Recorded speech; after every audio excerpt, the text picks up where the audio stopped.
Quoi? Alisha, tu n'as pas été invitée, invitée à quoi? Ai-je demandé en riant. Je pensais que c'était une blague. Le mariage de Sophia a lieu demain. Tout le monde y sera. Tes parents y seront aussi, bien sûr. C'est à ce moment-là que j'ai appris que je n'étais pas invitée au mariage de ma propre sœur, un jour avant qu'il n'ait lieu. Soudain, la musique et les rires de la fête ont semblé s'éloigner. J'ai senti mon cœur s'affaisser lourdement dans ma poitrine. Le mariage de Sophia? Le visage de ma tante est devenu pâle. Oh non, ne me dis pas que tu ne savais vraiment. Je ne le savais vraiment pas. Demain, c'est le deuxième dimanche, alors j'allais chez Costco. J'étais tellement choquée que je n'arrivais pas à formuler des mots. Depuis 3 ans, tante Miranda et moi avions pris l'habitude d'aller chez Costco ensemble. Tous les deuxièmes dimanches du mois, à 10 heures. Je venais la chercher dans ma voiture et nous faisions le plein de produits d'épicerie et d'articles ménagers en vrac. Elle n'aimait pas conduire. Je dirige un magasin de meubles et j'ai besoin de nettoyants commerciaux et d'essuie-tout. J'ai toujours pensé que nous avions une bonne relation, mutuellement bénéfique. Et la veille du deuxième samedi du mois, son fils, mon cousin Jacob, fêtait son 25e anniversaire dans un restaurant. C'était un événement important. J'ai fait don de plusieurs centaines de dollars et je suis même arrivée en avance pour aider à l'organisation. Alors que la fête s'animait, j'ai eu l'impression de partager un moment chaleureux en tant que membre de la famille. J'ai trouvé un peu étrange que mes parents et ma sœur ne soient pas là, mais j'ai supposé qu'ils avaient d'autres projets. Jacob m'a remercié sincèrement et j'ai bavardé agréablement avec d'autres membres de la famille. Oh, Miranda, dis-je nonchalamment en tenant un verre de vin. À quelle heure dois-je passer te prendre pour aller à Costco demain? À 10 heures, comme d'habitude, la main de Miranda s'est figée, tenant toujours une coupe de champagne. Son expression est passée de la confusion à la réalisation en quelques secondes. C'est alors que j'ai appris que ma seule et unique sœur se mariait ce jour-là. Jacob, qui se trouvait à proximité, a également remarqué notre conversation et s'est retourné avec un regard confus. Alicia, tu ne savais vraiment pas? Cela fait 6 mois que nous préparons ce mariage. Sophia et tes parents ne sont pas là aujourd'hui à cause du mariage de demain. J'ai essayé de comprendre. En 6 mois, pas un seul membre de ma famille ne m'avait parlé du mariage. En fait, je ne savais même pas que Sophia était fiancée. Mais pourquoi seulement moi? Ils ont peut-être oublié de te le dire. Tenta d'expliquer Miranda d'un ton agacé. Ou peut-être qu'ils ne voulaient pas te déranger. Tu es toujours si occupé avec la gestion de ton magasin et tout le reste. Cette excuse ne faisait que rendre les choses plus claires. Je ne faisais pas partie de la famille. Du moins, pas à leurs yeux. J'ai regardé autour de moi. Tous les membres de ma famille présents à la fête étaient manifestement au courant du mariage. L'oncle Elliot, le cousin Nathan, même les voisins proches de la famille. Il n'y avait que moi qui n'étais pas au courant. Où se trouve le lieu du mariage? J'ai demandé aussi calmement que possible. Le Rose Garden Banquet Hall. Celle qui a un beau jardin. C'est l'endroit dont Sophia a toujours rêvé. Le Rose Garden Banquet Hall. Par coïncidence, c'était un lieu géré par ma meilleure amie, Camilla. Ma famille devait le savoir. J'ai gardé mon sourire et j'ai répondu, oui, c'est un endroit charmant. Mais à l'intérieur, toutes les pièces du puzzle s'assemblaient pour former un tableau terrifiant. Pendant le reste de la fête, je me suis comportée comme si tout était normal. J'ai souhaité un bon anniversaire à Jacob et j'ai continué à discuter avec les autres membres de la famille. Mais au fond de moi, j'avais l'impression d'avoir enfin trouvé la réponse à une question qui me taraudait depuis des années. Faisais-je vraiment partie de cette famille? Ou n'étais-je qu'une présence commode à laquelle ils faisaient appel quand cela les arrangeait? En rentrant chez moi, j'ai réfléchi à ma relation avec ma famille. Ces derniers temps, j'avais ressenti une gêne subtile dans la manière dont mes parents et ma sœur me traitaient lors des réunions. Les conversations s'amenuisaient et j'étais naturellement mise à l'écart sur les photos de groupe. Mais je n'aurais jamais imaginé être exclue du mariage de ma sœur. J'avais prévu d'aller chez Costco. Mais je n'avais plus aucune raison d'y aller. Tante Miranda assisterait au mariage. J'allais encore passer un dimanche toute seule, comme d'habitude. Le lendemain matin, j'ai pris mon courage à deux mains et j'ai appelé mes parents. J'avais un faible espoir que tante Miranda se soit trompée. Bonjour, maman. J'ai entendu tante Miranda hier, est-ce que le mariage de Sophia a vraiment lieu aujourd'hui? Il y a eu un moment de silence troublé à l'autre bout du fil. Ah, Alicia, oui. Mais ne vous inquiétez pas. Ce n'est qu'un petit mariage. Tu n'as pas besoin de venir. Non, nous avons oublié de t'inviter. Mais tu n'as pas besoin de venir. C'était comme si j'étais trop occupée pour y assister. Mais je ne savais même pas que Sophia était fiancée. Quand avez-vous commencé à planifier tout ça? Il y a environ 6 mois. Je crois. Tout s'est mis en place soudainement. Le moment lui convenait le mieux. J'ai appelé ma mère 2 fois par semaine. Pas une seule fois elle n'a parlé du mariage. Pourquoi ne m'as-tu rien dit? La voix de ma mère s'est faite plus discrète. C'est vraiment une petite cérémonie, juste la famille. Et tu es toujours occupée avec ton magasin et tout le reste. Je ne suis pas de la famille? Papa est là? Je peux lui parler? Mon père a pris la ligne. Sa voix était joyeuse, comme toujours. Mais d'une certaine manière, elle sonnait faux. Alicia, bonjour. Qu'est-ce qui se passe? Je viens d'apprendre le mariage de Sophia. Pourquoi ne m'as-tu rien dit? Il soupire légèrement. C'est un très petit mariage. Tu as été très occupée et nous ne voulions pas t'embêter avec ça. Mais je suis sa sœur. Bien sûr que je veux assister à son mariage. Je comprends. Mais tout est déjà arrangé. Il est difficile de changer quoi que ce soit maintenant. C'était comme si j'essayais soudainement de faire irruption. Tu es toujours très occupé. Tu t'occupes de ton magasin et de tout le reste. Nous ne voulions pas t'ajouter du stress. Il m'a fait comprendre que cela aurait été un fardeau pour eux si j'avais dû assister au mariage de ma sœur. C'est alors qu'est venue la question qui a tout confirmé. Au fait, qui a payé le lieu du mariage? Ça a dû coûter cher, non? Il y a eu une brève hésitation dans la voix de mon père. Eh bien, toute la famille s'est cotisée. Même pour les frais d'hospitalisation. L'argent que j'ai envoyé pour ton traitement a-t-il couvert ces frais? Ah, eh bien, en fait, je n'ai pas eu besoin du traitement. Alors qu'est-il advenu de cet argent?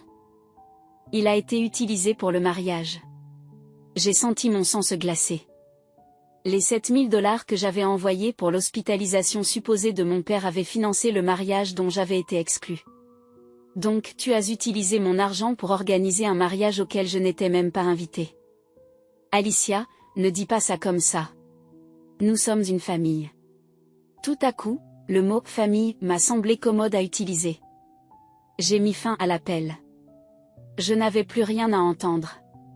Tout est devenu clair. Après avoir raccroché, j'ai vérifié l'historique de mes appels, les mains tremblantes. Des appels de mon père. Des courriels de ma mère. Des confirmations de virements bancaires. Ils étaient tous la preuve d'un mensonge. Je me suis souvenu de ce qui s'était passé il y a 6 mois. Mon père m'avait appelé un soir de semaine, paniqué. Alicia. J'ai fait des examens à l'hôpital. Ils disent qu'il faut m'opérer tout de suite. Mais je n'ai pas assez d'argent pour payer les frais d'hospitalisation. Sa voix était fragile. Il avait l'air vraiment mal en point. Combien te faut-il? Environ 7 000 $. Je déteste demander cela, mais pourriez-vous m'aider? Sans hésiter, j'ai transféré l'argent le lendemain. Je pensais que rien n'était plus important que la santé de mon père. J'ai appelé plusieurs fois, inquiète. Il a fini par me dire, l'opération s'est bien passée. Je vais bien maintenant. Quelques semaines plus tard, il a de nouveau décroché le téléphone, l'air joyeux et en bonne santé comme jamais. J'avais été surpris par la rapidité de son rétablissement, mais j'étais soulagé. Avec le recul, je me rends compte que c'est à ce moment-là que ma famille a commencé à changer. Ils sont devenus distants au téléphone. Lors des réunions, j'ai remarqué qu'ils me traitaient avec un détachement subtil. J'ai imaginé comment ces 7 000 $ avaient été dépensés. Le lieu du mariage de Sophia. Sa robe. La nourriture. Les fleurs. Un beau mariage rendu possible grâce à mon argent. Et je n'avais rien à y faire. Ce qui m'a fait le plus mal, c'est de savoir que tout le monde dans la famille était au courant. Et ma mère, et très probablement Sophia aussi, devait savoir que le mariage était financé par mon argent. Pourtant, aucune d'entre elles ne s'est demandé pourquoi je n'étais pas invitée. Ils ont joyeusement organisé une célébration dont j'étais exclue. Ils sont allés de l'avant, sans jamais m'en informer, tout en profitant du temps qu'ils passaient ensemble. Ce que j'ai ressenti n'était pas de la colère, mais une tristesse profonde et écrasante. Les personnes que j'avais toujours considérées comme ma famille ne me voyaient plus que comme un distributeur de billets. Ils venaient me voir quand ils avaient besoin de quelque chose. Et une fois qu'ils l'avaient obtenu, ils m'oubliaient commodément. C'est tout ce que j'ai été pour eux. Mais en même temps, j'ai ressenti un étrange soulagement. Je ne faisais pas vraiment partie de la famille. Si c'est le cas, je n'ai plus besoin de faire semblant. Je me suis levée et je me suis préparé une tasse de café. C'était dimanche. Normalement, j'aurais dû aller à Costco avec tante Miranda. Mais elle était au mariage, financé par l'argent que j'avais envoyé. Un mariage auquel je n'étais pas invitée. C'était ironique. Mais c'est cette ironie qui m'a donné la volonté de faire mon prochain geste. À bout d'un moment, j'ai décroché mon téléphone et j'ai appelé Camilla. Camilla était ma meilleure amie depuis l'université. Après avoir obtenu son diplôme, elle avait hérité du Rose Garden Banquet Hall de ses parents et le gérait admirablement depuis. Camilla? C'est Alicia. Alicia, ça fait longtemps. Qu'est-ce qu'il y a? Je dois juste vérifier quelque chose. Il y a un mariage prévu au Rose Garden aujourd'hui, n'est-ce pas? Oui, à 14 h. La mariée s'appellerait Sophia Winters? C'est exact. C'est votre sœur, n'est-ce pas? Tu ne viens pas? J'avais l'intention de passer à la salle, aussi. J'avais hâte de te revoir. J'ai fait un sourire en coin. En fait, je n'ai pas été invitée. J'entends Camilla halter à l'autre bout du fil. Qu'est-ce que tu veux dire? Qu'est-ce que tu veux dire? J'ai expliqué brièvement ce qui s'était passé de la veille au matin. Comment j'ai appris la nouvelle à la fête d'anniversaire de ma cousine, le coup de fil avec mes parents, la fausse hospitalisation et le détournement de mon argent. Incroyable. La voix de Camilla était pleine de colère. Utiliser ton argent pour un mariage et ne même pas t'inviter, c'est impardonnable. Camilla, j'ai besoin d'une faveur. N'importe quoi. Peux-tu annuler le mariage aujourd'hui? Il y a eu une longue pause. Alicia, c'est un gros risque d'un point de vue commercial. Mais la voix de Camilla se fit plus ferme. L'amitié est plus importante. Quelle raison dois-je donner? Disons simplement qu'il y a eu une urgence dans l'établissement. Un problème de plomberie ou autre. Je m'occuperai moi-même du remboursement. Et ne vous inquiétez pas pour le remboursement. C'est ma décision. Merci, Camilla. Maintenant nous sommes quittes. Égaux? Ils m'ont traité comme un distributeur de billets. Maintenant, c'est à moi de leur montrer la réalité. Camilla est restée silencieuse pendant un moment, puis a dit, d'accord, mais qu'est-ce que tu vas faire après ça? D'accord. Mais qu'est-ce que tu vas faire après? Ça va faire une grosse scène. C'est leur problème. J'ai fini de faire le ménage dans cette famille. Après avoir raccroché, je me suis sentie vraiment libre pour la première fois. Jusqu'à présent, j'avais toujours fait passer ma famille en premier, mes propres sentiments en second. Mais cela prend fin aujourd'hui. Vers 13 h, mon téléphone s'est mis à sonner. Le premier appel était celui de Sophia. Alicia, il y a une sorte de problème sur le site. As-tu des nouvelles de Camilla? J'ai répondu calmement. Qu'est-ce que tu racontes? Je n'ai rien entendu. Ils ont dit qu'il y avait un problème de plomberie et que nous ne pouvions pas utiliser la salle aujourd'hui. Qu'est-ce qu'on est censé faire? Ça a l'air horrible. Mais je ne peux rien faire. Ensuite, il y a eu ma mère. Alicia, s'il vous plaît, y a-t-il quelque chose que vous puissiez faire? Peux-tu demander à Camilla de nous aider? Pourquoi devrais-je lui demander?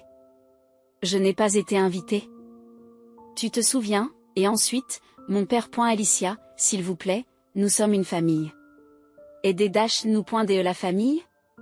J'ai répondu froidement.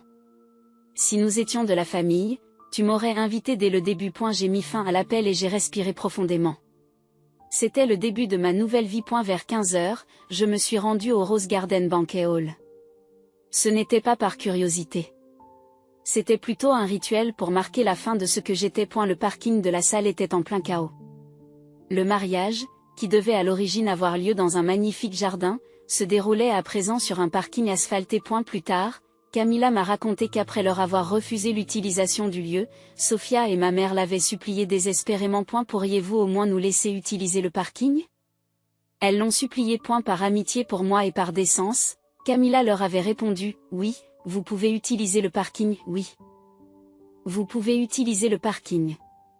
Mais il n'y aura pas d'autres installations. Voici le résultat. Dans un coin du terrain se trouvait une seule tente de location blanche, montée à la hâte. Sous cette tente, des chaises pliantes dépareillées ont été placées au hasard. De nombreuses chaises n'étaient pas à la même hauteur, certaines vacillaient. L'arche était de type fragile et pliable, avec des fleurs artificielles qui flottaient au vent. Sophia portait une magnifique robe de mariée. Mais son élégance ne faisait que rendre plus tragique la médiocrité de la mise en scène.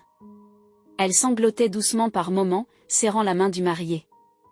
Adrian, le marié, avait l'air perplexe, jetant des coups d'œil autour de lui à plusieurs reprises. Les réactions des invités étaient mitigées. Les parents les plus âgés affichaient des expressions de sympathie. Mais certains amis plus jeunes riaient doucement.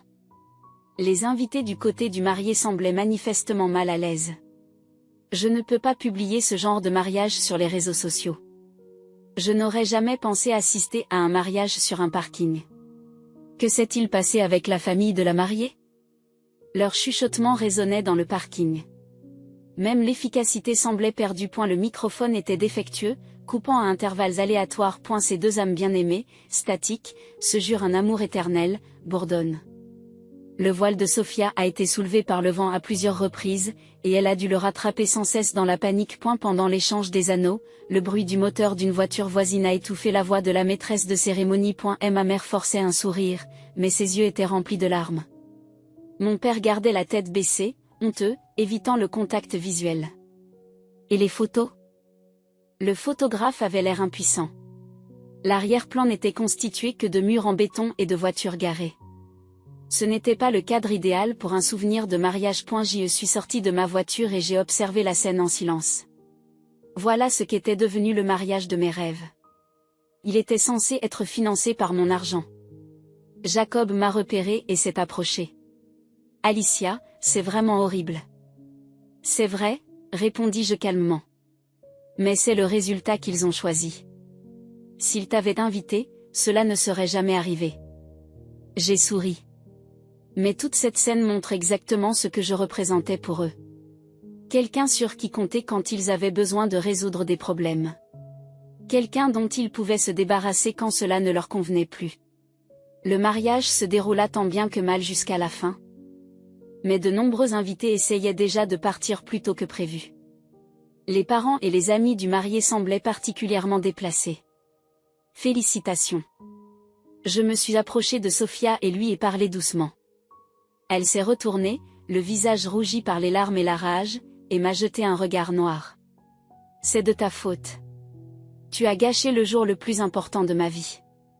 Ma faute, répondis-je calmement. Je me suis simplement retiré d'un mariage auquel je n'étais pas invité. Voilà à quoi ressemble le mariage sans moi. N'est-ce pas exactement ce que tu voulais? Les gens autour de nous ont commencé à remarquer notre conversation. Tout le monde. J'ai élevé la voix vers les invités. Merci d'avoir pris le temps de venir aujourd'hui. Comment appréciez-vous ce mariage sur un parking? Vous voyez, c'est ce qui s'est passé quand le mariage a été organisé sans moi. Un murmure a parcouru la foule. J'ai continué. Je suis la sœur de la mariée. Mais je n'ai pas été invitée à ce mariage. Personne ne m'a rien dit à ce sujet, alors qu'il était prévu depuis 6 mois. Je l'ai appris par hasard hier soir. Les expressions des invités ont commencé à changer. En plus, les 7 000 $ que j'ai envoyés pour l'hospitalisation supposée de mon père ont servi à payer ce mariage. Alors oui, c'est un mariage, payé avec mon argent, auquel je n'ai même pas été invitée. Le silence s'est abattu sur le site. Ce matin, j'ai expliqué la situation à mon amie qui possède ce lieu, et elle a refusé d'autoriser son utilisation. C'est pourquoi cette cérémonie se déroule dans le parking. Sophia a crié. Arrêtez. Mais je l'ai ignoré et j'ai continué. Jusqu'à présent, j'ai toujours été celle qui réglait les problèmes de la famille. Mais j'ai enfin compris qu'il n'avait besoin de moi qu'en tant que solutionneur de problèmes, pas en tant que membre de la famille. J'ai regardé Adrian, le marié. Félicitations. Adrian. Mais n'oublie pas ce qui s'est passé ici aujourd'hui. C'est la nature de la famille dans laquelle tu te maries. J'ai tourné les talons et j'ai commencé à m'éloigner. Derrière moi, j'ai entendu les sanglots de Sophia et les murmures confus des invités. Mais je ne me suis pas retournée. En quittant le parking, j'ai regardé une dernière fois par-dessus mon épaule. Ils étaient là, ma famille, en état de choc sur l'asphalte. Des chaises pliantes éparpillées. Des décorations bon marché flottant au vent. C'était ma famille sans moi. Et sans jamais me retourner, je suis parti. Depuis le mariage, j'ai coupé tout contact avec ma famille. Les premiers jours, ils m'ont envoyé des appels et des messages de colère. Je les ai tous ignorés. Au bout d'une semaine, ils ont cessé de me contacter. Un mois après ce mariage chaotique, j'ai appris la vérité par coïncidence. En rentrant du travail, j'ai croisé tante Juliette, la sœur de ma mère, dans un café du quartier. Elle avait toujours été relativement neutre dans la famille, et mes relations avec elle n'étaient pas mauvaises. Alicia, comment vas-tu? Juliette avait l'air un peu gênée en me saluant. Nous avions pris un café ensemble, discutant de sujets sûrs et superficiels. Mais au fur et à mesure de la conversation, son expression s'est alourdie. Alicia, je pense que tu as le droit de savoir.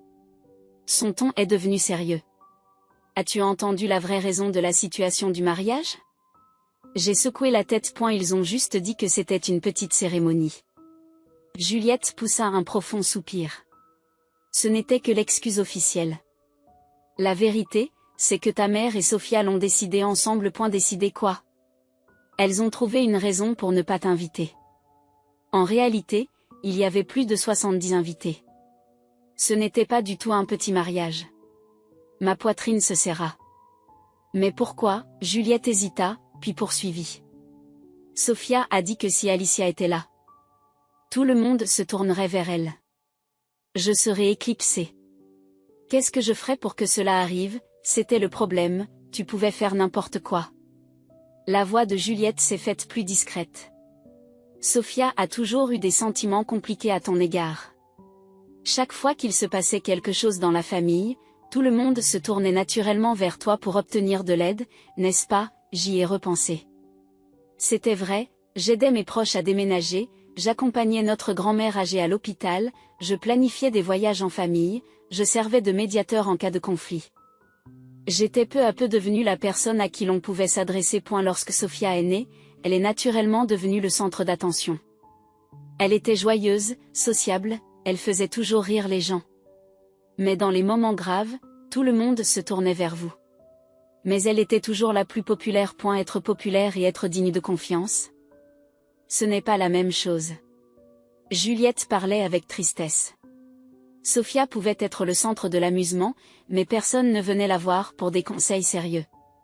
Tout le monde pensait que parler à Sophia ne résoudrait rien. J'ai mal à la poitrine. Continue Juliette. La même chose s'est produite pendant l'organisation du mariage. Au début, Sophia a essayé de prendre les choses en main, mais ta mère a vite dit, demandons à Alicia. Pour le choix du lieu, la gestion du budget, l'établissement de la liste des invités. Mais je n'ai rien fait. Cela n'a fait qu'empirer les choses. Sophia a entendu votre mère dire qu'Alicia pourrait arranger ça en 5 minutes alors qu'elle se débattait. J'étais stupéfaite. Je voulais seulement aider ma famille. Il ne pouvait pas le voir.